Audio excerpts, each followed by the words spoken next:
Hi ನಮಸ್ಕಾರ ಎಲ್ಲ ಹೆಂಗಿದ್ರಿ. ಇವತ್ತಂತೂ year end ಅಲ್ಲ, ಸಾಯಂಕಾಲ ಅಂತೂ ಪಾರ್ಟಿ ಅಂತ ಇದ್ದೇ ಇರುತ್ತೆ. ಒಳ್ಳೆ ನಾನು ಕಬಾಬ್ ಮಾಡೋದು ಹೆಂಗೆ ಅಂತ ತೋರಿಸ್ತೀನಿ. ನಾ ಮಸಾಲೆ ರುಬ್ಬಿಟ್ಟು ಈಗ ಕಬಾಬ್ನ ರೆಡಿ ಮಾಡ್ತಾ ಇದ್ದೆ.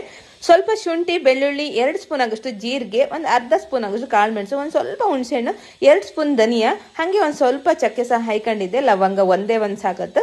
2 ಸ್ಪೂನ್ ಅಕ್ಕಿ ಹಿಟ್ಟು, 2 ಸ್ಪೂನ್ ಕಾರ್ನ್ ಫ್ಲೋರ್ನ ಹಾಕಂತಿದ್ದೆ. ಹಾಗೆ ಒಂದು 7ರಿಂದ 8 ಬ್ಯಾಡ್ಗೆ ಮೆಣಸು, ಸ್ವಲ್ಪ ಹಳದಿ, ಸ್ವಲ್ಪ ನೀರು ಹಾಕೊಂಡ್ಬಿಟ್ಟು ಇದನ್ನ ನುಣ್ಣಗೆ ರುಬ್ಕೊಂಡ್ಕಣಿ. ಒಳ್ಳೆ ಟೇಸ್ಟ್ ಆಗುತ್ತೆ. ಇದಿಷ್ಟು ಮಸಾಲೆಗೆ ಒಂದು ಅರ್ಧ ಕೆಜಿ ಚಿಕನ್ ಕರೆಕ್ಟ್ ಆಯ್ತು.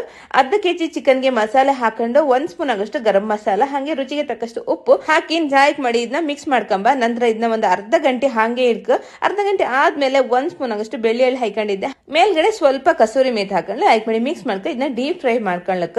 ಸೂಪರ್ ಟೇಸ್ಟ್ ಆಗುತ್ತೆ. ಒಂದ್ಸಲ ಟ್ರೈ ಮಾಡಿ. ಈ ವರ್ಷ ಇಯರ್ ಎಂಡ್ ಅಂತೂ ಈ ತರ ಕಬಾಬ್ ಮಾಡಿದಾರೋ ನನ್ ನೆನ್ಸ್ಕೊಂಬಂತೂ ಖಂಡಿತ.